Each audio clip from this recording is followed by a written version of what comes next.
What you see is just the tip of the iceberg. I have extensive real data from NASA, Wikipedia's Future of Earth article, and multiple scientific sources. The original content is about 100 million years into the future of the solar system. Let me now write the full English adaptation per your specifications. What if you woke up tomorrow and the entire map of the world had been redrawn, not by politics, not by war, but by the slow, unstoppable grinding of tectonic plates over 100 million years? What if the sun in the sky burned just a little hotter, the constellations had vanished entirely, and every species you ever knew was gone? This is not science fiction. This is the scientific consensus on what our solar system will actually look like 100 million years from now, and the reality is stranger than anything Hollywood has ever imagined. The ground beneath your feet right now is moving. It has always been moving. The North American plate drifts westward at roughly 2 to 3 centimeters per year, about the same rate your fingernails grow. That seems negligible on a human timescale, but multiply that by 100 million years, and you get movement on the order of 2 to 3,000 kilometers. That is roughly the distance from New York City to Denver, Colorado. In other words, the entire arrangement of continents that you see on any modern globe is temporary. It is a snapshot of a planet in constant motion, and by 100 million years from now, that snapshot will be unrecognizable. The mechanism driving this transformation is plate tectonics. The process by which Earth's lithosphere, its rigid outer shell, is broken into massive slabs called tectonic plates that float atop the semi-fluid asthenosphere below. These plates interact at their boundaries, they collide, they pull apart, they slide past one another. Over hundreds of millions of years, this dance of stone has repeatedly assembled the continents into supercontinents and then ripped them apart again. The supercontinent Pangaea, which existed roughly 335 to 175 million years ago, is the most famous example. Before Pangaea there was Rodinia, about 1 billion years ago, and before Rodinia there was Columbia, also called Nuna, roughly 1.8 billion years ago. The cycle keeps repeating because Earth's interior is still generating enough heat through radioactive decay to power mantle convection for at least another billion years, according to geophysical models published in the journal Physics of the Earth and Planetary Interiors. So what does the next cycle look like? Scientists working on the Paleomap project, led by geologist Christopher Scotese, have produced detailed simulations projecting continental drift hundreds of millions of years into the future. According to Scotese's models, about 50 million years from now the Mediterranean Sea will have vanished entirely, crushed out of existence as the African plate continues its slow-motion collision with Europe. That collision will raise a mountain range stretching from what is now Spain all the way to the Persian Gulf, a future mega-Alps that could rival the Himalayas in height. Australia, meanwhile, will have drifted northward and merged with Indonesia, closing the gap that currently separates them. The Baja California Peninsula will have slid northward along the western coast of North America. New subduction zones may have appeared along the eastern coasts of both North and South America, and young mountain ranges will be rising where the Atlantic seafloor is being consumed. By 100 million years from now, according to these same models, continental spreading will have reached its maximum extent. The continents will be as scattered as they are going to get in this cycle, and then the process will reverse. They will begin converging again, drawn together by the relentless pull of subduction. Over the following 150 million years, North America will collide with Africa. South America will wrap around the southern tip of Africa, and a new supercontinent will take shape. Scientists have proposed several competing models for what this supercontinent might look like.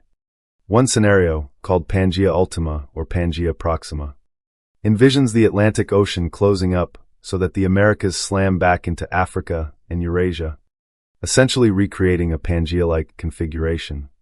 Another scenario, called Amasia, was first proposed by Canadian geologist Paul F. Hoffman of Harvard University in 1992.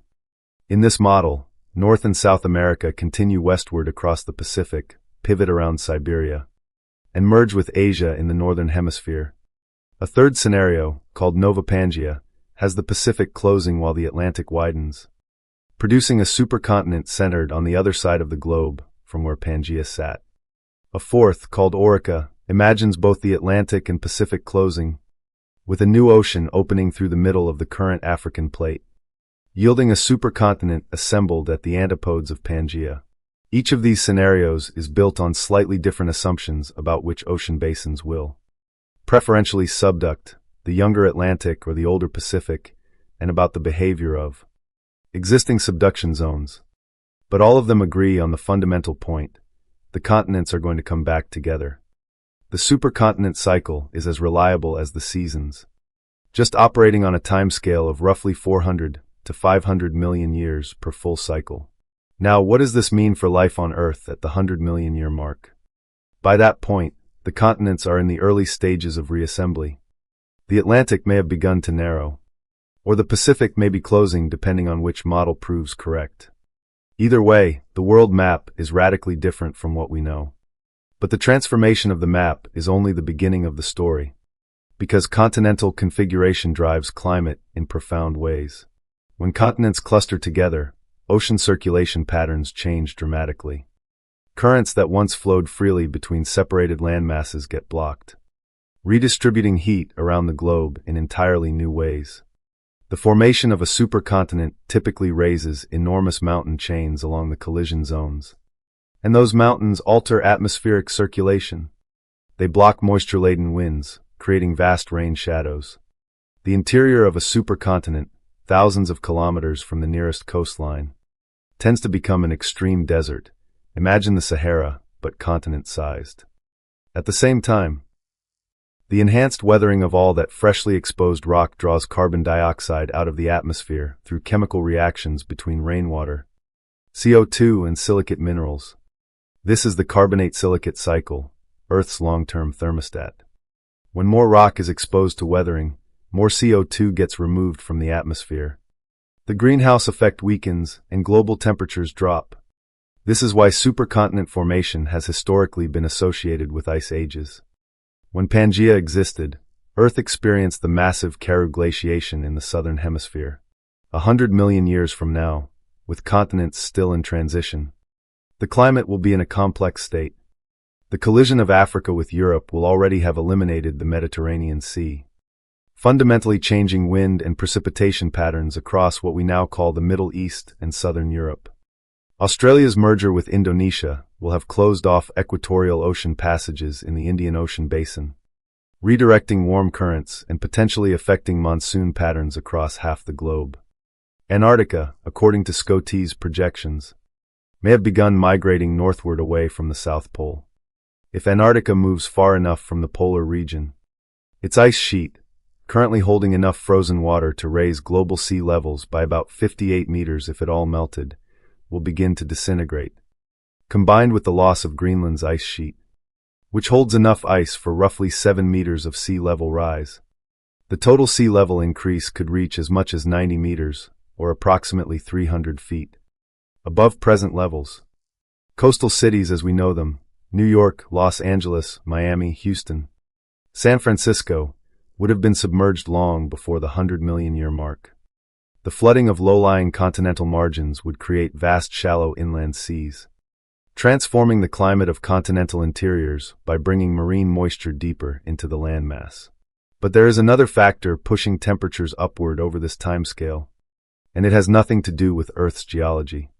It comes from the Sun. The Sun is a middle-aged star, currently about 4.6 billion years old with a total main sequence lifespan of roughly 10 billion years. It burns hydrogen into helium in its core through nuclear fusion. And as the hydrogen fuel gradually depletes, the core contracts slightly and heats up, which paradoxically increases the rate of fusion and makes the Sun more luminous over time. The Sun's luminosity has increased by approximately 30% since it first ignited 4.6 billion years ago, and it continues to brighten at a rate of about 1% every 110 million years.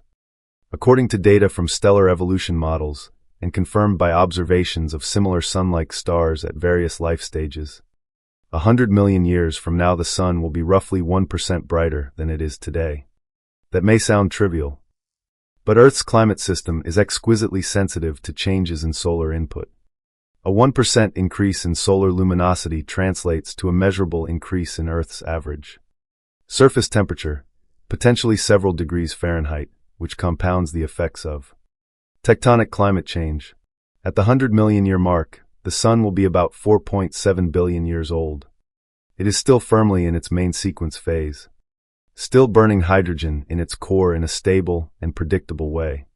There is no danger of it expanding into a red giant anytime soon. That dramatic endgame is still roughly 5 billion years in the future. But the slow, steady brightening is already having consequences. The habitable zone, the orbital region around a star where liquid water can exist on a planet's surface, is gradually shifting outward as the Sun gets hotter. Earth currently sits comfortably within the inner edge of this zone, but with each passing 100 million years, the inner boundary creeps closer. Eventually, in about 1 billion years, the Sun will be roughly 10% brighter than today, and Earth's oceans will begin to evaporate in a runaway greenhouse effect. That is the ultimate deadline for life on Earth's surface, barring extraordinary technological intervention. 100 million years from now. We're only about 1/10 of the way to that catastrophic threshold. But the warming trend is already measurable and real. The Sun's increased output also affects the rest of the solar system. Every planet, every moon, every asteroid receives slightly more energy from a brighter Sun. For the frozen worlds of the outer solar system, this is mostly negligible. But for Mars, sitting at the outer edge of the current habitable zone, at about 1.5 astronomical units from the Sun, the extra warmth could be meaningful. Mars today is a frigid desert with an average surface temperature of about -80 degrees Fahrenheit and an atmosphere less than 1% as thick as Earth's. The atmospheric pressure on Mars is so low, about 600 pascals compared to Earth's 101, 325 pascals, that liquid water cannot exist on the surface for more than a few moments before boiling away. Even with a 1% increase in solar luminosity, Mars will not transform into a garden world. The problem is not sunlight. The problem is that Mars lacks the atmospheric density to trap that sunlight as heat. Without a substantial greenhouse effect, solar energy hits the Martian surface and radiates right back into space. Mars also lacks a global magnetic field, which means the solar wind, the constant stream of charged particles flowing outward from the Sun, steadily strips away whatever thin atmosphere Mars has. NASA's MAVEN mission, which has been studying Mars's upper atmosphere since 2014, confirmed that solar wind erosion is an ongoing process that has been slowly denuding Mars of its atmosphere for billions of years. Still, 100 million years from now, Mars will be receiving more solar energy than it does today, and that could have subtle effects. The polar ice caps, made of both water ice and frozen carbon dioxide, might experience slightly more summer melting. Brief, transient episodes of liquid water on the Martian surface might become marginally more common, particularly near the equator during the warmest parts of the Martian summer. But without a thicker atmosphere to sustain liquid water, these would be fleeting moments, water appearing for minutes or hours before evaporating or freezing again. There is, however, a wild card: human intervention. If humanity or its descendants undertake terraforming, the deliberate engineering of a planet's atmosphere and climate to make it habitable, then Mars could look very different 100 million years from now. Terraforming proposals have been studied by scientists and engineers since the 1970s. The basic idea involves releasing greenhouse gases into the Martian atmosphere to thicken it and trap solar heat, melting the polar caps to release their stored CO2 and water, and gradually building up atmospheric pressure and temperature to the point where liquid water can persist on the surface. It is an extraordinarily ambitious concept, far beyond our current technological capability. But 100 million years is an almost inconceivably long time. Civilizations that persist for even a fraction of that duration could develop technologies we cannot begin to imagine. But before we get too deep into speculation about human survival, and we will return to that topic, there is another dramatic change coming to Mars within this time frame that requires no human involvement at all. Phobos, Mars's larger moon, is doomed. Phobos is a small, irregularly shaped body about 22 kilometers across, orbiting Mars at a distance of only about 6 0.000 kilometers above the surface, closer than any other known moon orbits its parent planet. And it is getting closer. Tidal forces are causing Phobos to spiral inward at a rate of about 1.8 centimeters per year, or roughly 1.8 meters per century. According to NASA, Phobos will either crash into Mars or, more likely, be torn apart by tidal forces in approximately 50 million years. If Phobos breaks apart, its debris will form a ring around Mars, a temporary ring of dust and rubble that could persist for anywhere from 1 million to 100 million years before the particles rain down onto the Martian surface or drift away. So 100 million years from now, Mars might still bear the faint remnants of a ring system, or the ring might have just recently vanished, with Phobos's remains scattered across the Martian landscape as a thin layer of rocky debris. Deimos, Mars's smaller and more distant moon, orbits in the opposite direction and is slowly spiraling outward. It will still be there 100 million years from now, a tiny, potato-shaped companion in the Martian sky. Moving inward toward the Sun, Mercury and Venus present a grimmer picture. Mercury, the closest planet to the Sun, is already a hellscape. Daytime temperatures on Mercury can reach 800 degrees Fahrenheit, while nighttime temperatures plunge to minus 290 degrees Fahrenheit due to the almost complete absence of an atmosphere to retain heat. Mercury is locked in a 3-2 spin-orbit resonance with the Sun, meaning it rotates exactly 3 times for every 2 orbits. 100 million years from now, Mercury will be essentially the same, a heavily cratered, airless rock baking in the Sun's glare. The Sun's increased luminosity will push Mercury's peak surface temperatures even higher, perhaps past 850 degrees Fahrenheit in the hottest regions. But Mercury is geologically dead. It has no significant tectonic activity, no volcanism, no atmosphere to speak of.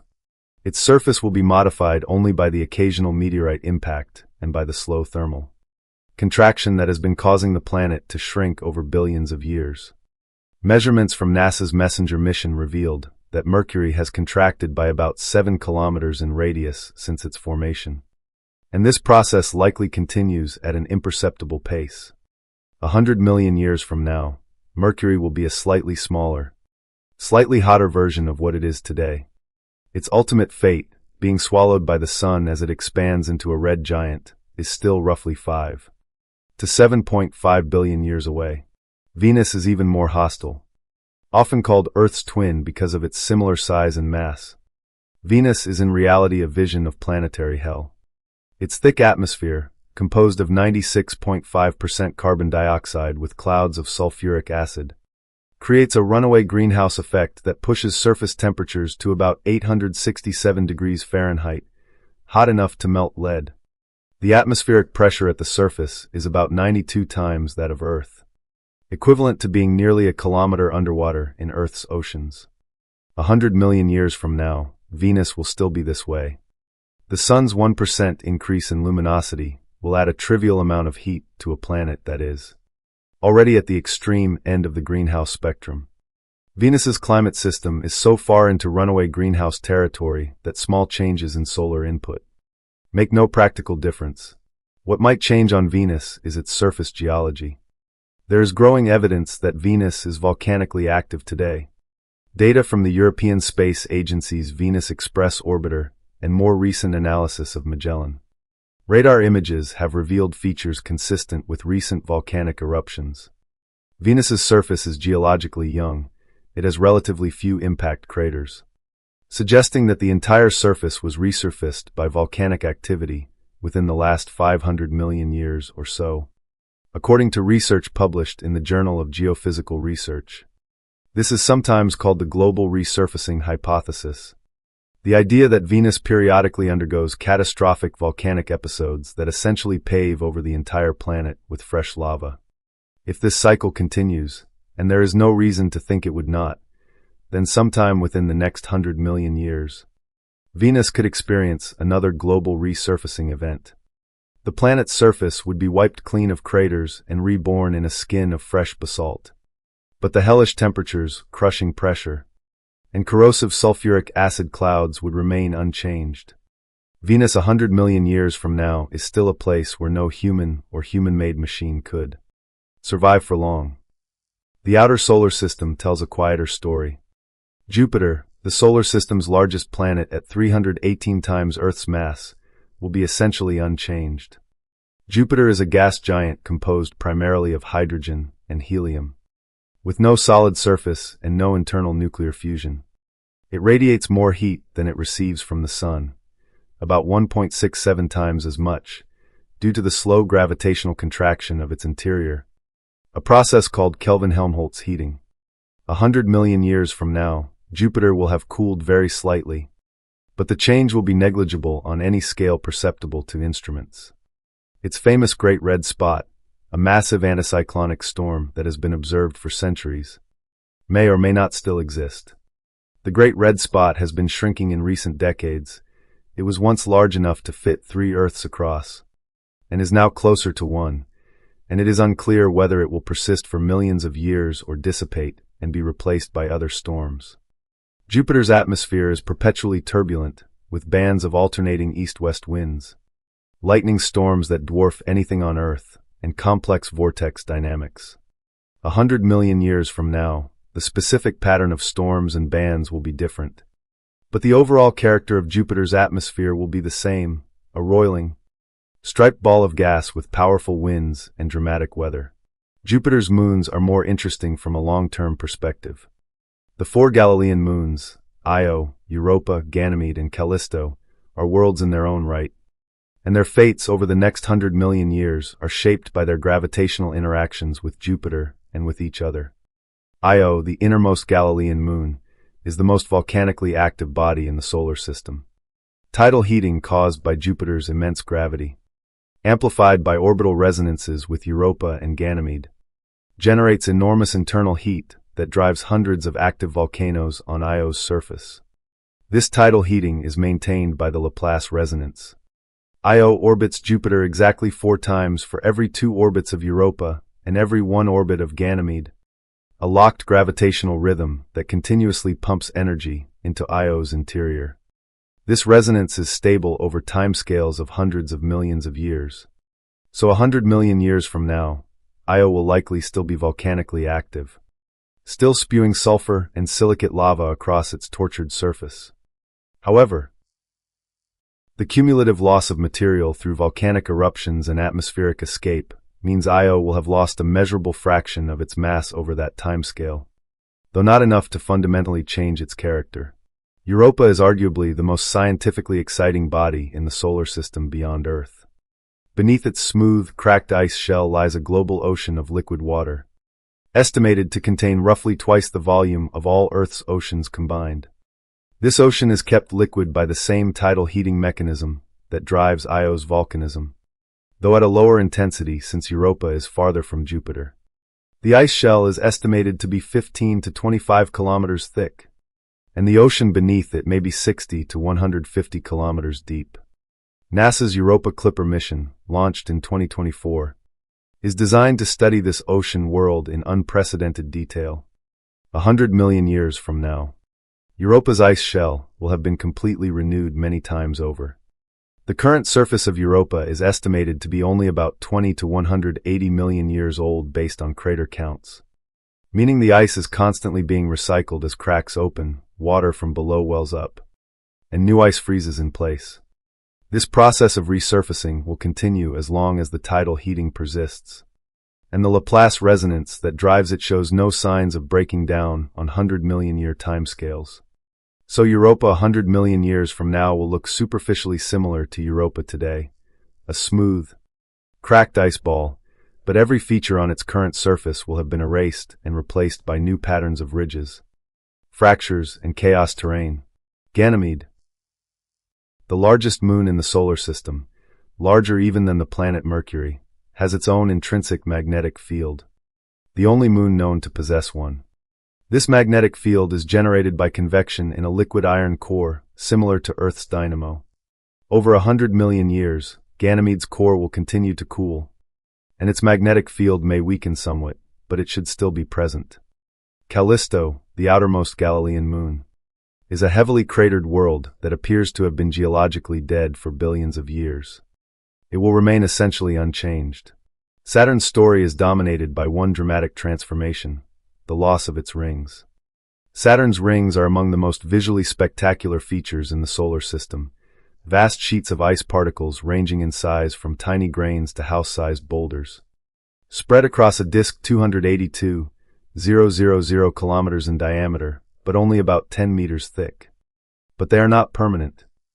NASA's Cassini mission, which orbited Saturn from 2004 to 2017, discovered that Saturn's rings are losing mass at an alarming rate. Ring particles are being pulled into Saturn's atmosphere by gravity, a phenomenon dubbed ring rain. According to NASA research published in the journal Icarus, Saturn is losing ring material at a rate sufficient to fill an Olympic-sized swimming pool every 30 minutes. At this rate, Saturn's rings have less than 100 million years to live, and the entire ring system could be gone within 300 million years. This means that 100 million years from now, Saturn's iconic rings will have faded dramatically. They may be reduced to thin, wispy remnants of their current glory, or they may have vanished entirely. We are, in a sense, lucky to be alive during the relatively brief window of cosmic history when Saturn has its magnificent rings. They may have formed as recently as 100 million years ago, possibly from the tidal destruction of an icy moon, meaning their entire lifespan could be as short as 200 to 300 million years out of the solar system's 4.6 billion year history. Saturn's moons will endure. Titan, Saturn's largest moon, and the only moon in the solar system with a dense atmosphere, is a world of extraordinary complexity. Its thick nitrogen atmosphere, laced with methane and other hydrocarbons, supports a methane cycle analogous to Earth's water cycle, complete with methane rain, rivers, lakes and seas. The Cassini-Huygens mission revealed that Titan's northern hemisphere hosts large hydrocarbon seas, Kraken Mare, Ligeia Mare, and Punga Mare, while its equatorial regions feature vast dune fields of organic sand. But Titan's methane is being constantly destroyed by solar ultraviolet radiation, which breaks the methane molecules apart through photochemistry. Without a continuous source of replenishment, Titan's atmospheric methane would be completely destroyed within roughly 10 to 100 million years. The fact that methane is still abundant in Titan's atmosphere today strongly suggests that it is being replenished, most likely by cryovolcanism, volcanic eruptions of methane and other volatiles from Titan's interior. If this geological activity continues for another 100 million years, Titan will maintain its methane cycle and remain a dynamic, weather-active world. If the geological replenishment ceases, Titan's atmosphere will gradually lose its methane. The hydrocarbon lakes will evaporate, and the moon will become a cold, haze-free nitrogen world, still possessing a thick atmosphere, but chemically very different from its present state. Enceladus, another of Saturn's moons, is a tiny world only about 500 kilometers across but punches far above its weight in scientific interest. Cassini discovered that Enceladus has geysers at its south pole that shoot plumes of water ice and vapor thousands of kilometers into space. These plumes originate from a subsurface ocean of liquid water, heated by tidal forces from Saturn. The plumes contain water, salt, silica nanoparticles, and organic molecules, all ingredients that suggest the ocean floor may host hydrothermal vents similar to those found on Earth's ocean floor. Whether Enceladus can maintain this activity for another 100 million years depends on the evolution of its orbital resonance with other Saturnian moons. If tidal heating persists, so will the geysers. If it weakens, Enceladus's ocean may freeze solid. Uranus and Neptune, the ice giants of the outer solar system, will be the least changed of all the planets 100 million years from now. They orbit so far from the Sun, 19.2 and 30 astronomical units, respectively, that the Sun's gradual brightening has virtually no effect on them.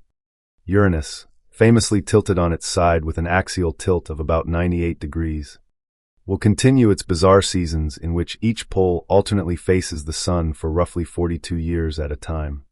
Its faint ring system and 27 known moons will persist with minimal change. Neptune, with its deep blue color caused by atmospheric methane and its supersonic winds exceeding 200 miles per hour, will continue to be the solar system's windiest planet.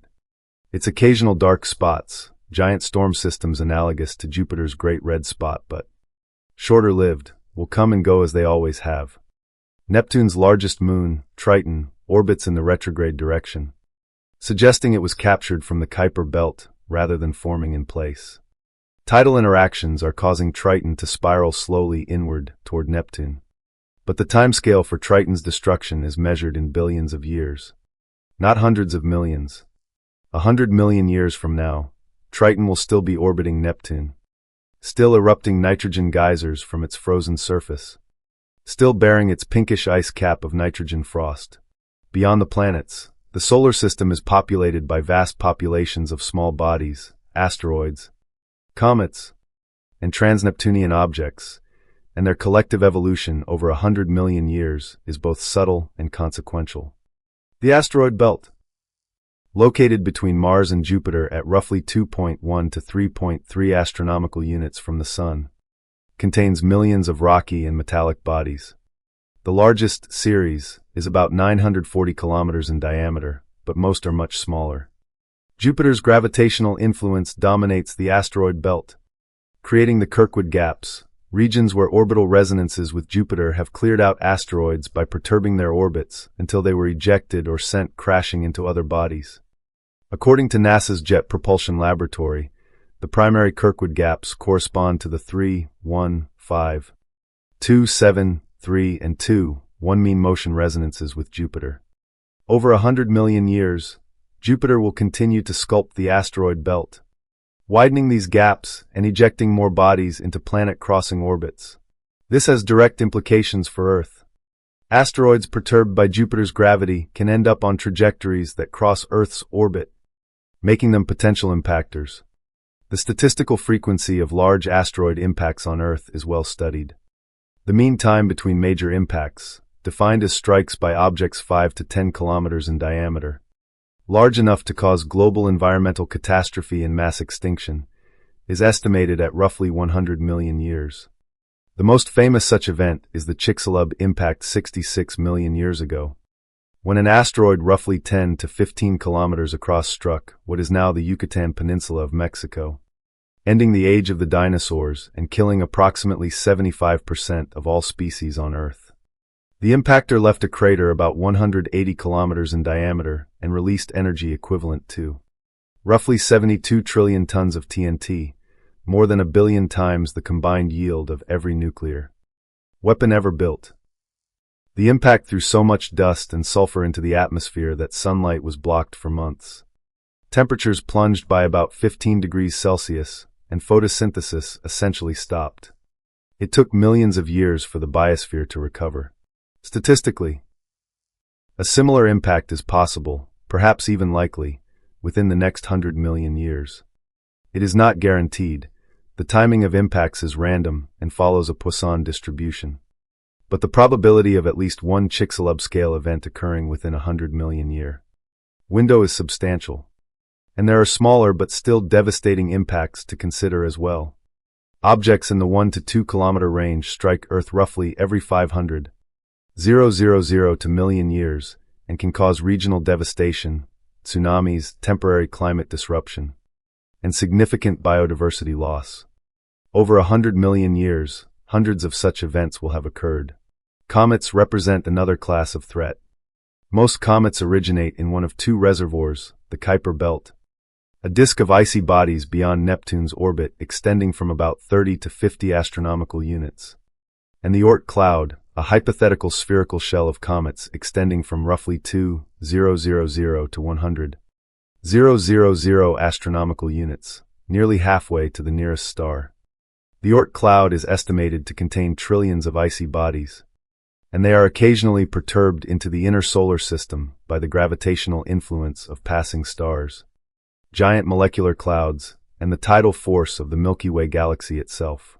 The star Gliese 710, currently about 62 light-years from the Sun, is on a trajectory that will bring it within approximately 10,000 astronomical units deep inside the Oort cloud in about 1.3 million years. According to research published in Astronomy and Astrophysics using data from the European Space Agency's Gaia satellite, Gliese 710 has an 86% chance of passing through the Oort cloud. When it does, its gravity will scatter billions of comets, sending a significant fraction of them on trajectories toward the inner solar system. This comet shower could last for millions of years and dramatically increase the rate of cometary impacts on all the inner planets. Gliese 710 is just one of many such encounters. Gaia data indicate that roughly 26 stars will pass within about 3.3 light-years of the Sun over the next 15 million years. Extrapolating over 100 million years, and accounting for variations in stellar density as the solar system passes through different regions of the Milky Way, the number of close stellar encounters rises to well over 100. Each one has the potential to shake the Oort cloud and send comets streaming inward.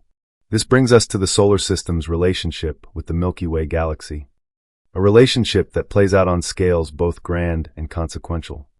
The Sun orbits the center of the Milky Way at a distance of roughly 26,000 light-years, completing one full orbit approximately every 225 to 250 million years, a period sometimes called a galactic year.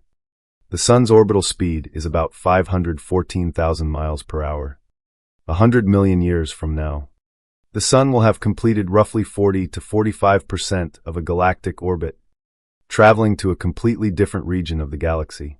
The Milky Way is a barred spiral galaxy with several major spiral arms: the Perseus arm, the Sagittarius arm, the Scutum Centaurus arm, and the outer arm, as well as smaller spurs and branches. The Sun currently sits in or near the Orion spur, a minor arm located between the larger Perseus and Sagittarius arms. As the solar system orbits the galactic center, it periodically passes through these spiral arms, which are regions of higher stellar density, active star formation, and more frequent supernova explosions. Research published in the Serbian Astronomical Journal found a correlation between the times the Sun crosses spiral arms and the 6 major mass extinction events in Earth's geological record. The hypothesis is that passage through a spiral arm exposes the solar system to elevated levels of cosmic radiation from nearby supernovae, disrupts the Oort cloud through increased stellar encounters, and potentially alters Earth's climate through increased cloud formation triggered by cosmic ray ionization of the atmosphere. The timing is suggestive. The Sun is estimated to cross a major spiral arm roughly every 135 million years. If the solar system is currently between arms, then 100 million years from now it could be in the process of entering or passing through the Perseus arm, one of the galaxy's major structures. This would mean a period of increased cosmic radiation, more frequent close encounters with other stars, and potentially a comet shower of unprecedented scale. Whether this actually triggers mass extinction depends on many factors: the proximity of specific supernova explosions, the density of the interstellar medium, and the state of Earth's magnetic field and ozone layer, but the correlation between arm crossings and extinctions is persistent enough to be taken seriously. The Sun also oscillates up and down through the galactic plane, the thin disk of stars, gas, and dust that defines the Milky Way's main structure, with a period of roughly 30 to 35 million years. Each time the Sun passes through the galactic midplane, it encounters a denser concentration of interstellar matter and potentially dark matter. Some researchers have proposed that this oscillation explains the roughly 26 to 30 million year periodicity that has been identified in some analyses of mass extinction data. Though this remains controversial, 100 million years from now, the night sky will be unrecognizable. Every constellation familiar to human eyes will have been scrambled beyond recognition. Stars move through the galaxy at different speeds and in different directions, and over 100 million years, their positions relative to the Sun shift enormously. Betelgeuse, the red supergiant that marks Orion's shoulder, will have exploded as a supernova long before then. It has only a few 100,000 years left, if that. Sirius, currently the brightest star in the night sky, will have moved far from its current position and may not even be visible as a prominent star from wherever the Sun happens to be in its galactic orbit. The North Star, Polaris, will have been replaced dozens of times over as Earth's axial precession cycle, roughly 26,000 years per full wobble, shifts the celestial pole through different regions of the sky. But that assumes Earth still has a similar axial tilt, which it likely will over this time frame. Since the Moon's stabilizing influence on Earth's obliquity is expected to persist for at least another 1.5 billion years. And then there is the question that underlies all of this. Will anyone be around to see it? The survival of humanity, or any successor intelligence, over a 100 million year timescale is one of the great open questions of our time. The average lifespan of a mammalian species is roughly 1 to 2 million years. Homo sapiens has existed for approximately 300,000 years. We are young as species go. But 100 million years is a span so vast that it dwarfs the entire history of our genus. For perspective, 100 million years ago, the dinosaurs were still the dominant land animals.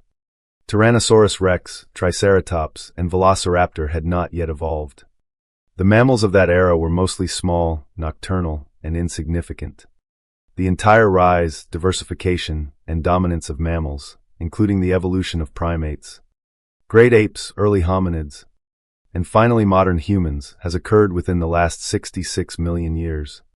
Since the Chicxulub impact cleared the ecological stage, 100 million years is longer than the entire age of mammals. The probability that Homo sapiens, in our current biological form, will still exist 100 million years from now is essentially zero. Evolution does not stand still. Over tens of millions of years, species change, branch, and go extinct. Our descendants, if they exist, will be something fundamentally different from us, shaped by evolution, by technology, or by some combination of both that we cannot currently imagine. If humanity destroys itself, through nuclear war, engineered pandemics, runaway artificial intelligence, ecological collapse, or some other self-inflicted catastrophe, then the timeline of Earth's biological recovery is instructive. Research suggests that it takes roughly 10 million years for biodiversity to fully recover after a mass extinction event. After the Chicxulub impact, it took about 10 million years for the number of species on Earth to return to pre-extinction levels, though the composition of those species was entirely different. Mammals, which had been minor players for 160 million years, suddenly had the ecological space to diversify and eventually produced everything from whales to bats to elephants to us. If humanity goes extinct in the relatively near term, say, within the next few million years, then 100 million years from now, the fossil record will contain a thin but detectable layer of human-created anomalies. Elevated levels of synthetic chemicals, microplastics, radioactive isotopes from nuclear weapons testing, and abrupt changes in the carbon isotope ratio from fossil fuel combustion. Scientists call this hypothetical geological marker the Anthropocene layer. Above it, the rock record will show the aftermath, the recovery of ecosystems, the radiation of new species into empty ecological niches, and eventually the emergence of entirely new forms of complex life. Could another intelligent species arise on Earth after humans? It is not impossible. Intelligence has evolved independently in multiple lineages: primates, corvids, crows, and ravens, cetaceans, dolphins and whales, cephalopods, octopuses, and possibly others. If given tens of millions of years and the right evolutionary pressures, another lineage could potentially develop tool use, language, and technology. Some speculative biologists have suggested candidates, descendants of crows, with their remarkable problem-solving abilities, descendants of octopuses, with their distributed nervous systems and manipulative arms, or something entirely unexpected. A lineage that does not currently show signs of trending toward intelligence, but could be pushed in that direction by the right environmental circumstances. But if humanity survives, even in a radically transformed state, the possibilities are staggering. A civilization that persists for 100 million years would have time to accomplish things that are currently in the realm of science fiction. It could colonize the entire Milky Way galaxy.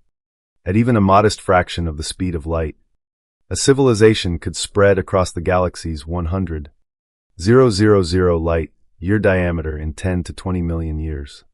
100 million years is more than enough time to visit, explore, and settle every habitable star system in the galaxy. Such a civilization could engineer entire planets, redirect asteroids, build megastructures around stars to capture their energy output, and perhaps even modify the sun's evolution to extend Earth's habitability. The concept of a Dyson sphere, a hypothetical megastructure that completely encloses a star to capture its total energy output, was proposed by physicist Freeman Dyson in 1960. A civilization with 100 million years of technological development could potentially build such a structure, or something even more ambitious that we cannot yet conceive. Such a civilization might also transcend biology entirely. The merging of human intelligence with artificial intelligence through brain-computer interfaces, digital consciousness uploading, or the creation of synthetic minds that carry forward human values and knowledge, could produce entities that are effectively immortal, radiation-resistant, and capable of surviving in the vacuum of space. These post-biological intelligences could endure where biological organisms cannot, spreading through the solar system and beyond in forms that are unrecognizable as human, but that carry the torch of human consciousness and curiosity. Or perhaps the future is not so grand. Perhaps humanity's trajectory is more like that of the dinosaurs, a long period of dominance followed by a sudden, catastrophic end. The fossil record shows that dominance is no guarantee of survival. The dinosaurs ruled for 160 million years, far longer than mammals have existed, and they were obliterated in a geological instant by an asteroid they never saw coming. Humanity has been around for 300,000 years and has been technologically advanced for less than 200. We are, cosmically speaking, newborns. What the 100-million-year view teaches us, more than anything, is perspective. The concerns of any given century, economic crises, political upheavals, cultural trends, are invisible at this timescale. Even the great empires of human history, lasting hundreds or thousands of years, are barely detectable in the geological record. What endures are the fundamental forces: gravity, thermodynamics, nuclear physics, plate tectonics. These are the architects of the future, and they work on timescales that dwarf human comprehension. 100 million years from now, the continents will have rearranged themselves into configurations no human has ever seen. The sun will burn slightly hotter, pushing Earth's climate toward warmth. Mars may bear the ghostly remnants of a ring where Phobos once orbited. Saturn's magnificent rings will have faded or vanished entirely. Jupiter will still reign as the king of the planets, its Galilean moons still locked in their ancient gravitational dance. Europa's ocean will still slosh beneath its ice, possibly harboring life that has been evolving independently for as long as life has existed on Earth.